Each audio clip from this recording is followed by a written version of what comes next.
Good evening, everybody. Thank you for joining. Let's get straight into it.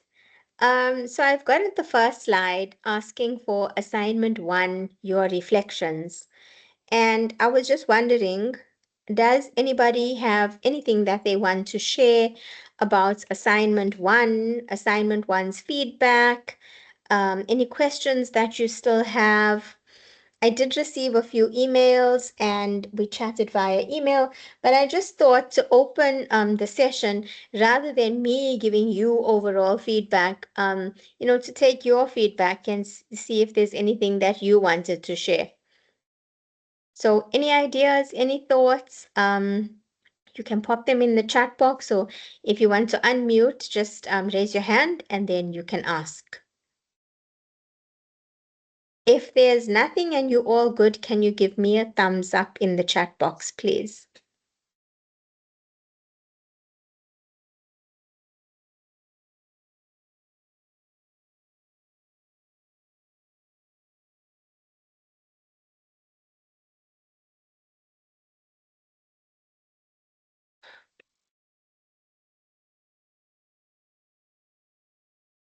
Oh, I hope this chat is not going to be delayed again today, because that will just be very frustrating.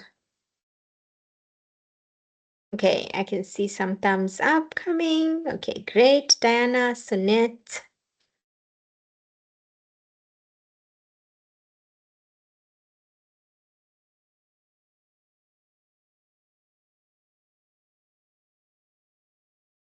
Okay, Peter says, as a group, we're trying how to work together with all our different schedules. After the assignment, we changed about how we approach the assignment, and hopefully it will work.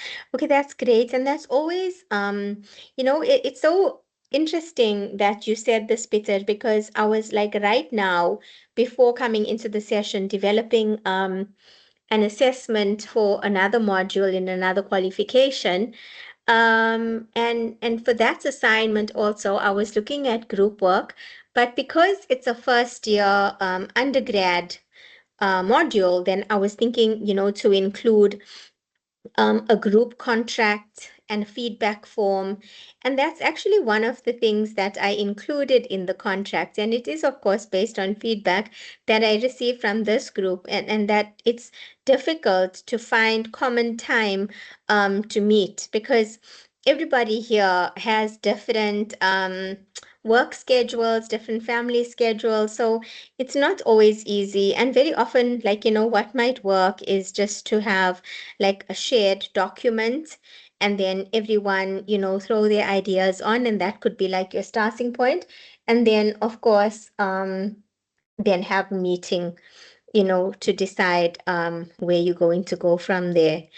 So that might just be one strategy that could possibly, make things a little bit easier for you. But I'm sure whatever you're trying now with your group, I hope it works. And keep me updated and let me know how you changed your approach and what you're doing differently, because all of this feedback is very useful as it informs future design. And because of the current workplace and dynamic, and in the higher education context as a lecturer, in the school context as a teacher, you have to work with very different personalities. And sometimes the reality is you have to work with people you don't like, and you are always expected to maintain your professionalism. So, yeah, and you work with different people with different ideas. So I think it's nice from now to also, practice and develop that skill. So it's become such a crucial skill in the 21st century workplace. I remember like in the 80s, people worked very much in silos, even though there were teams, each person had, oh, someone's mic is unmuted. Let me just check. Okay, and just mute this mic. There we go. Okay, done. Yeah, so like in the 80s, even though people worked in a company and there were lots of them, they were pretty much in silos. Each person had their little role to do. Once in a while, they would need to discuss an idea in a meeting, but it's quite different now. So, okay, I look forward to getting some feedback from you, and thank you for sharing that. Yeah.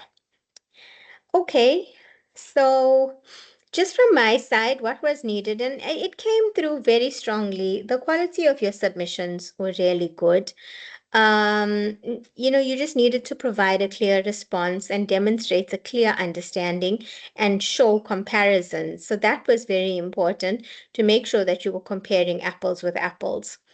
Deeper analysis could be achieved by exploring the practical implications of the models more extensively, especially through discipline-specific examples and scenarios.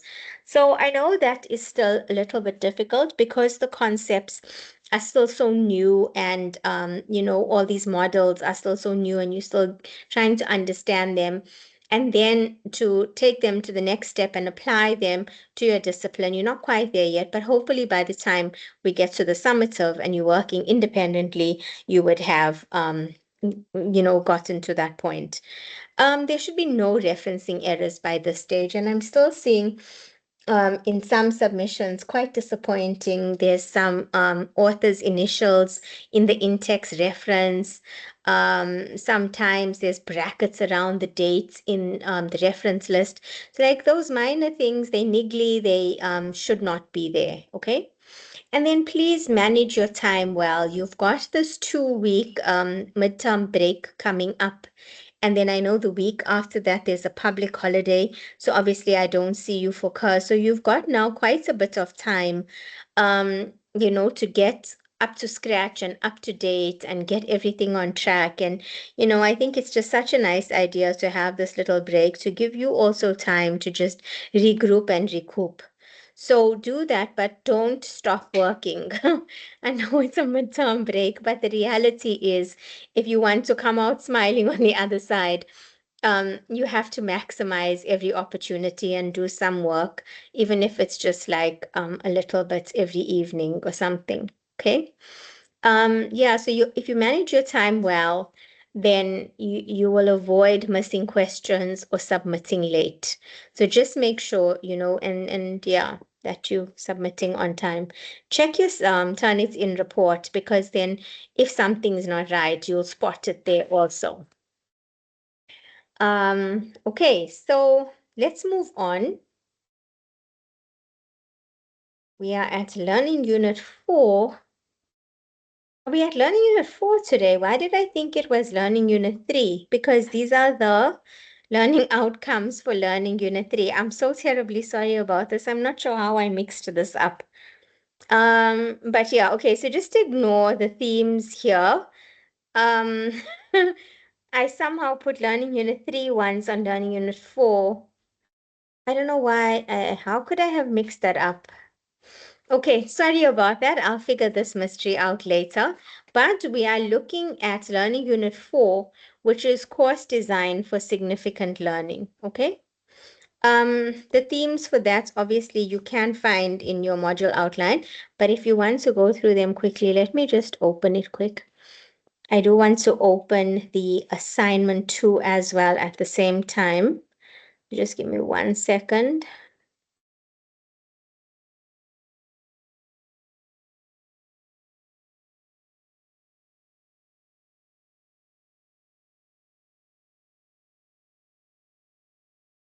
Sure, we've really powered along.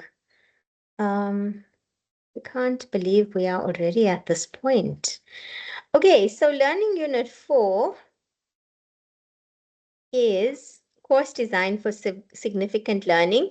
And if you look at the overview in your module outline, it says, in the previous learning units, we set the foundation for designing courses at micro level. That is the level at which the lecturers operate. Okay.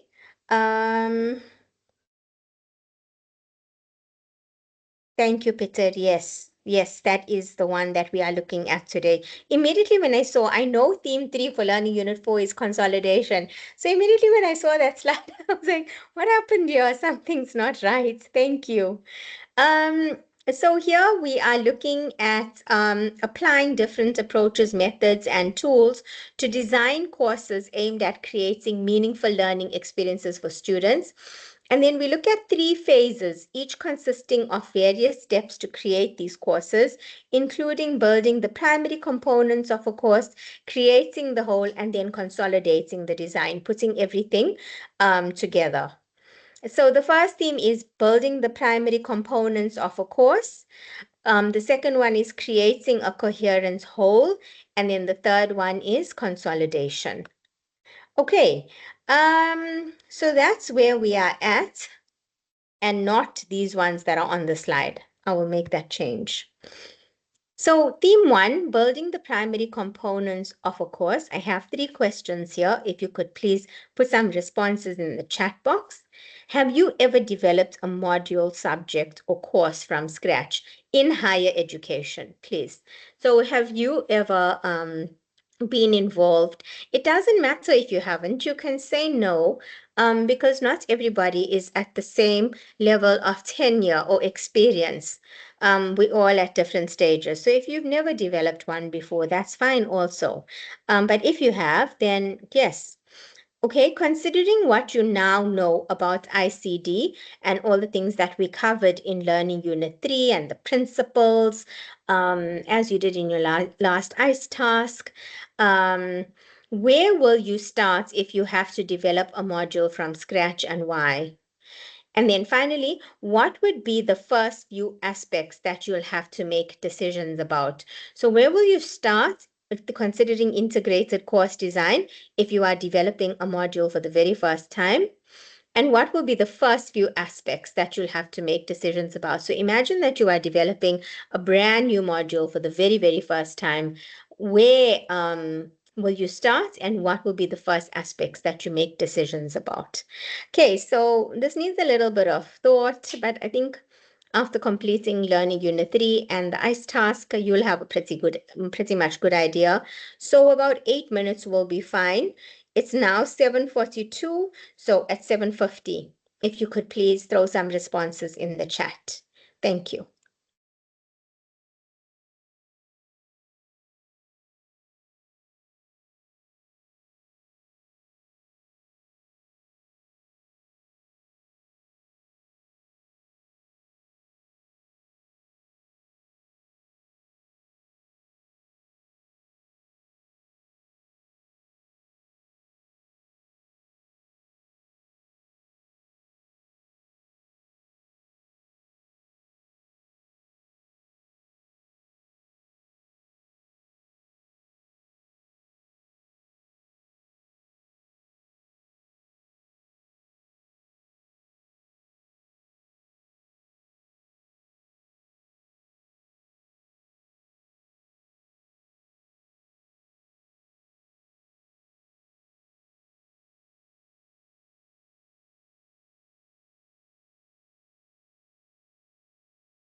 Hey, so thank you. These are all some really interesting and very relevant and on point ideas that you've come up with, especially considering some of you have never developed a module before. So it's really nice to see that your thinking is aligned and is going in the right direction. And I especially liked, I think, what Sunette said. Was it Sunette? Everyone said good stuff. It was just what I liked about Sunet's response was even though she hasn't developed before, sorry, she has developed before, she's using her learning to reflect and then make changes and improvements to how she would approach things. And that is the essence of a reflective practitioner. So I just wanted to also incorporate that. And then another response just came in when developing a new module course. One must understand what the course is about and ensure that the content aligns with it. Another important question is how can I make this course or module more interesting? Most definitely, you want to, of course, make the module as engaging as possible. Um, and in terms of, understanding what it's about and then ensuring the content taught aligns with it.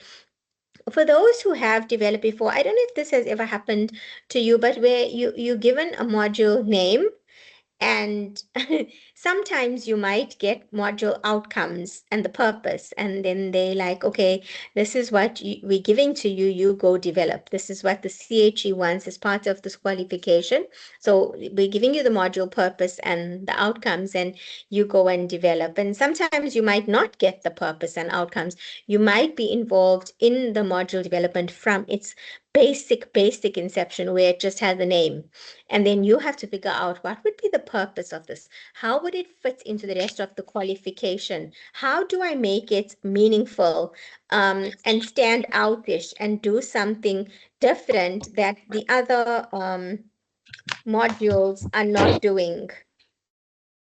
So it's very important. Sorry. So what I was saying was sometimes you think you know where you are going to with your design, but then as you start getting into it and you've crossed the stage now, you think you've got your module purpose, you've got your outcomes, you start looking for content, and you start getting your constructive alignment, active learning, all of that, and then suddenly you realize, wait, hold on a second, this is just not fitting in. Something's not right. And then everything that you thought you knew that you needed to do changes and shifts. So that's another just important consideration when you are developing a modular course. It's quite a recursive process. You're not, it's not linear. So you're not just going to say, okay, first I need a module purpose, now I need outcomes, now I need this, now I need that, because then as you're going further on and you're doing more research and coming across different pieces of literature, and then you might even go and look at how other institutions have designed similar modules, and that might change how you view yours, or you might be like, sure, I'm doing nothing like that. So yeah, and then yes, a final consideration, of course, would be to how make it more engaging and interesting for students, so that, they'll want to, carry on with it. So thank you for those. And just a reminder, when we're looking at course design, um, Fink sees course design as an integral part of creating significant learning experiences. So what Fink does is constantly challenge lecturers to improve the way they teach and design modules. So, you should always be considering how you can achieve the goal of significant learning for your students. And ultimately, that is what you are looking for in your module design. Okay, so thank you for those. Moving on. And I'm just mindful of time because I want to give you enough time to ask any assignment 2 questions, because at the end of the session, I want you to be well done and well prepared and ready to go and work on that assignment 2. So that when we come back, you're nice and eased and relaxed and not stressed about it. Okay, so theme 2 is creating a coherence whole. So once you've designed the primary components of a course, how will you go about creating coherence among the different components? How will assembling the components into a powerful dynamic whole help you to determine whether there are any conflicts between your goals, the learning outcomes, that you want your students to achieve, and the ways you aim to help students to achieve the outcomes? So I sort of touched on this when we were looking at the primary components, but now taking it to the next level, how to create everything, a whole that is coherent, everything that works together.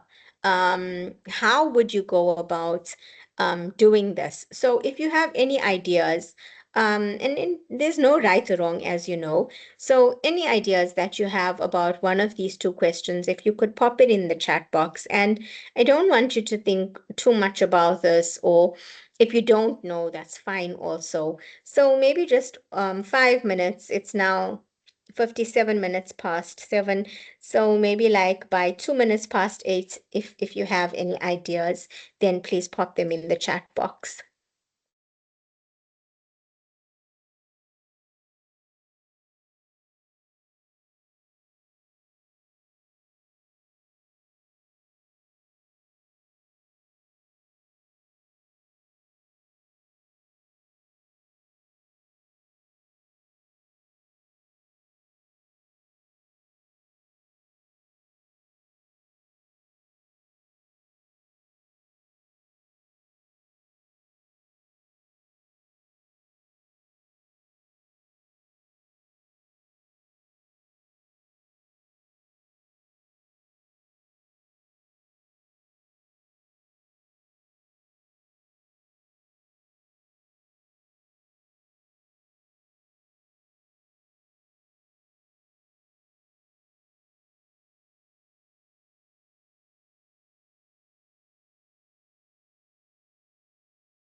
Okay, so on my side, I don't see any responses. Maybe you're still thinking about it, or maybe my Teams is getting wonky again. I hope not. But if your messages are still coming through, I'll see them shortly. I just really want to. Oh, here we go. Course design and development are very dynamic and ever evolving. I don't think there is a one and done type of design. Yes, as much as we try to encompass all aspects from the start, there are always new ideas and approaches. And Sunette, what you're saying there is absolutely dead spot on, because not only is course design dynamic, the very nature of education is dynamic. And because modules are all so different and qualifications are all so different and all have different needs, there can't be a one size fits all. And there used to be, I don't even think it's still available, but Fink had created this document, if you can call it that, but it had a whole, like a range of different qualifications and modules and then basically like formats for course design for each of those, like almost like templates. And that was like quite a nice document, but I see it's since been removed. I couldn't find it when I looked for it recently. And last year as well, I checked for it. I think the last I saw it might have been 2 years ago. So for some reason, and it might just be that that document was removed because it's become outdated, because of how times are evolving, and we must never forget about the impact and role of AI. So a colleague actually, and this is so interesting, um, did a demonstration of a module that he developed, well, redeveloped recently. I mean, it's a module that's a higher certificate level module. Quite interesting. Not really. I taught it for a semester and I said never again. But I looked at what he'd done with this module and incorporated different AI tools and actually built in AI tools into the design for students to use these AI tools ethically when completing different tasks in this um, module, because it is aimed at digital literacy. So, like, I can't believe where this module started off when I first started teaching it. I think back in 2018 was the first time. No, actually, it was 2017. But okay, that doesn't really matter, but it was a long time ago. When I first taught it, the emphasis was on the digital divide and how in South Africa most people don't have, and some people have, and this just, and then the digital footprint. Oh my goodness. Like, when I showed students what their digital footprint said about them, back then it was like, whoa, I didn't even realize this. Just looking at a picture that they took of their child, and then you could see the school name, or like the school jacket or blazer that the child was wearing, and how then pedophiles could possibly locate the child, and it was like all so fascinating. And now I look at where we've come to, and it's exactly what Sunette is saying. The context is so dynamic and ever evolving that there can never be a one size fits all approach. It's always going to differ. And even within your own qualification, like let's say, for example, different psychology modules will require possible different approaches. So yeah, that's definitely such a good point. And then Kavi says, if you've structured everything well and the pieces all communicate with each other, constructive alignment, then any conflicts should stand out. Yes, in most instances, or even an absolute absence of them might suggest something is not aligned. And that is such a relevant point, Kavi, what you're saying about the absence of something, because you would have completed everything, and then when you're reviewing it, and you start picturing it in your mind as it's going to roll out, then you realize, wait, I've missed out something. I need to add this, or possibly take out something. And you've given an example here. Learning units may have one or two near identical learning outcomes. Tell me about it, resulting in saying the same things in slightly different contexts. Yes, there's a module that I know of, for example, that has two learning units that are almost identical, and just the wording is slightly different. And if you don't review, and that's when you come to your consolidation, clearly, then you're going to end up with things like that. That is why, even though you can't follow a one size fits all approach, you have to follow the steps involved. And that is first building your primary components, then creating a coherence whole, and then, of course, we'll come just now to consolidation. And it's important to remember that in completing the intermediate phase of course design, which is assembling the different components into this coherence whole, potential problems with the design of the primary components can be detected.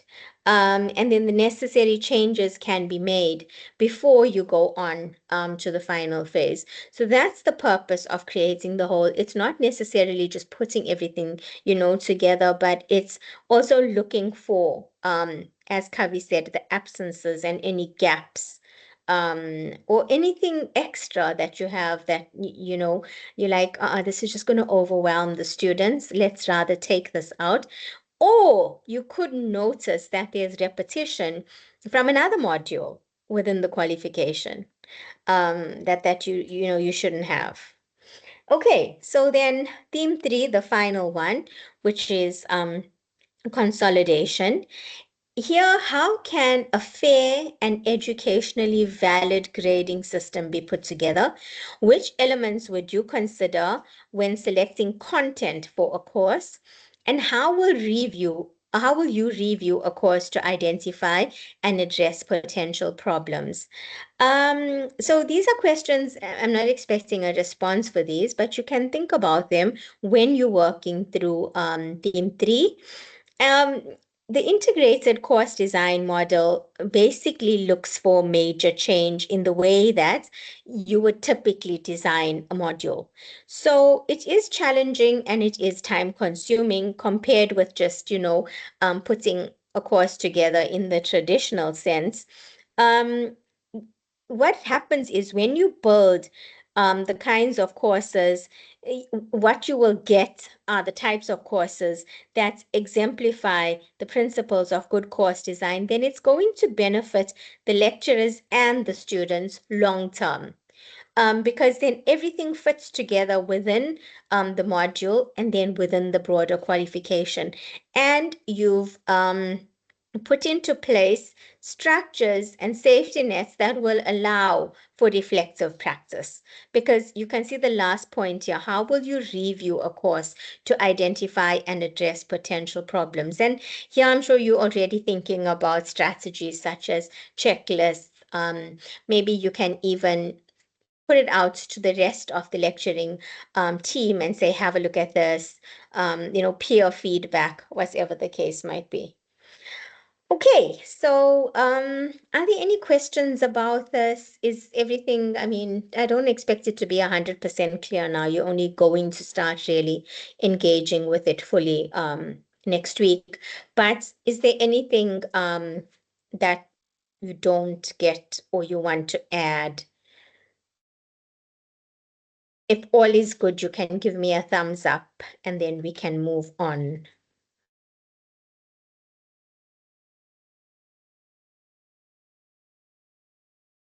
Some thumbs ups, or are you typing questions? Thank you, Diana, Sunette.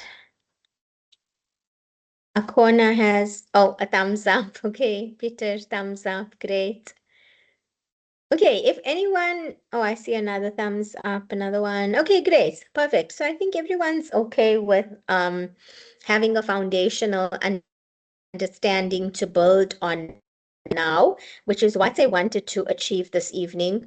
So you can now start working through and completing learning unit 4, getting ICE task 4 done and in, completing assignment 2. And then next week, I just wanted to clarify Lectures, we'll have TLHE 8412, and I do apologize for last week. I just was not well, but I did upload a resource, and I hope you found that useful to help you unpack. And then next week, I'll just allocate some time in case you have any questions or need clarity about anything from there. But next week we'll also do the last 15 minutes of the session, questions for part 2 of your POE. So please work through that and bring the questions. And then after the midterm break, I think before the 8th of October, we have a TLHE on the Wednesday. And then the next CURS will be, I think, on the 8th of October, if I'm not mistaken. I'm sure I read that correctly. But it should all be on your timetable and your calendar. So you can just double check that I got that right. But there is TLHE, then midterm break, then I'm sure it's the public holiday, then it's TLHE, and then it's CURS. So yeah. So I'll see you next week for TLHE, and we will go over, in addition to the other content, part 2. Okay, so I'll now take any questions for assignment 2. Assignment 2 has 3 tasks. The first task is that terminology, active learning, significant learning. I think all those, all those terms, like what do they mean specifically in terms of your discipline. So yeah, active learning, learning design approach, effective learning, student engagement, active learning techniques, and then an example. So quite discipline specific there. And then task 2, I especially like because you get to select a module from your PGDHE qualification. So a module from the PGDHE qualification, and then you evaluate it in terms of its course design, curriculum design. So just remember what's very important here for question, what's it, task 2, question 2, task 2. I might have mentioned it in the recording, but I might not have, so I'm just going to say it again here, if I said it before. It's important here to make sure that you are evaluating in terms of curriculum design. So something like, for example, the lecturer needs to ensure that her internet works well all the time. That wouldn't form part of curriculum design. Um, so yeah, I'm just taking a dig at myself there. And I'm so sorry about that, but I am definitely working on it. Telcom is coming to take their broken router one of the days, hopefully soon. I'm hoping that it's during midterm break. So if I'm stuck without internet, then at least that's okay. And they're going to bring a new router. But anyway, that's off the topic. So what I was saying was that it's very, very important to make sure that your evaluation is based on the curriculum, and not all those other factors, okay? Because like in the past, sometimes, students commented on other things that weren't for modules. Like I think for one module, sometimes maybe they didn't get feedback on their ICE tasks, like fast enough, or feedback at all, before the time of the next assessment or something like that. So that was also like not aligned with curriculum design. Okay. So just make sure that whatever you are saying is directly aligned with curriculum design. And then the task 3 was, um, ooh, guys, what's going on? Let me,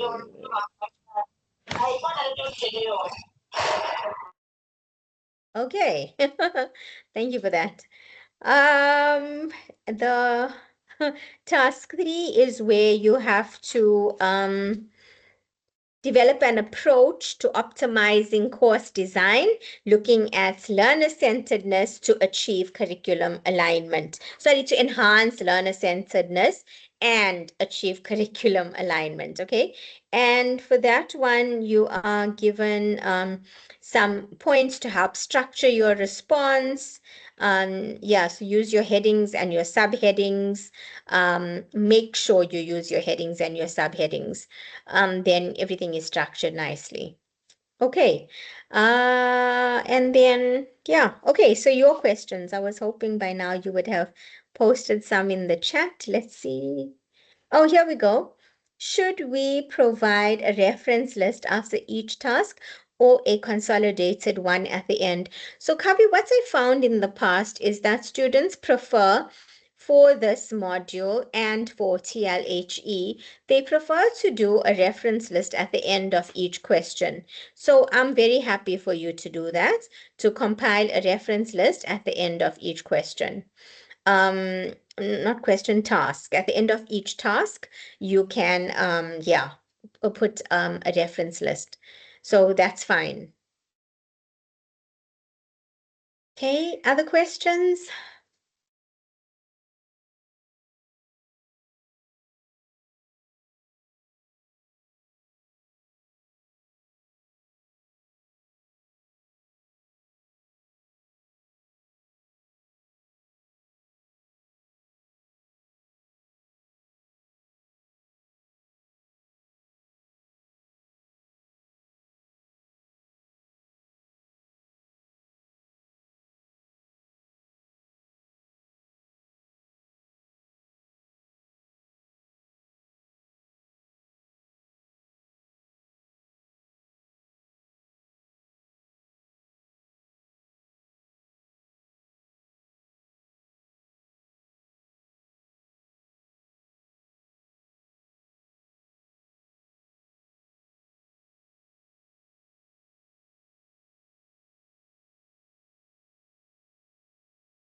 Okay, can send you an email if I have any questions. Yes, Lisa Melo, by all means, after your group has discussed, and if your group is still unclear about something, then by all means, you can pop me an email. What's very important, and I know some groups do this, is please make sure that if you're sending a query that's related to a group submission, then you must include all the group members in your query. So in that way, there's transparency and everybody is on the same page in terms of the response that I provide. So for anything that's pertaining to a group submission and you sending me an email, then it's just, I think it just really helps to include your group members in your communication. And then I always reply all so that everybody is, like I said, on the same page. Okay, so yes, by all means, as always, if something is still unclear, while you're working on it, you might be like, oh, but please don't overthink things because sometimes that causes a whole other layer of complexity. Yeah, then you just send me an email, and of course, I'll get back to you. Sunette asks, is there a penalty if we go over the allowed page numbers? Look, I try not to be too pedantic, but the thing is in um with page and word counts and all of that, you have to comply. So generally, I think I allow like maybe 3/4 of a page. So if you go over more than that, then obviously I won't mark the rest after like 3/4 of a page over. So that should give you a bit of wiggle room. But of course, if you have a group that has multiple disciplines or faculties, or even within the same faculty, you might have for example, within humanities, you might have communication science, English, and psychology. So while there will be some things there that align, there will be some, like, differences. Like, for example, in all three, perhaps quiz might work really well. I'm just giving you a random example, right? For psychology, for the testing and for the scenario-based learning, for English, unpacking content-heavy modules, and then, of course, for communication science, problem-based learning, so quiz will work well. But as you can see, you're going to have to elaborate and show the different applications of quiz specific to the nuances of each discipline. So then, of course, I'm going to understand that you're going over the page limit, and then I won't penalize you in that instance. So yeah, it will be context dependent, but generally, like, I mean, I allow about 3/4 of a page, but please don't stretch margins and make small fonts font size and, single line spacing and that, because then I will have to download the documents and set it as per the requirements. And then you're going to find that you've gone over by 2 pages, and then 2 pages of work is going to get cut out. The consideration when it comes to your page count, it has been very carefully done, and it helps you also to summarize and synthesize and include only what is relevant, and it's also a very important skill at this level of your study. Okay, I hope that answered that question. Okay, pleasure. Are there any other questions? I don't see any others coming through. If you don't have any other questions, can you just in the chat box maybe type all good or put a thumbs up in the chat box so that I can see? Um, and of course, if you still do have a question, please keep typing. But I just want to get an indication. Okay, all good. I can see some thumbs ups coming through. Great. Um, okay. So let's do this. If you're all good and you have no questions, you're welcome to leave. Good night. Thank you so much for attending and engaging. And what I'll do is I will stay on for another 5 minutes. So if anybody, but I'll just be muted. But I'll be here for another 5 minutes in case anybody still has any questions. But I don't want everyone to sit here for another 7 minutes waiting just in case someone has a question. So if you don't have anything further, you're welcome to leave, and I will see you next week for TLHE.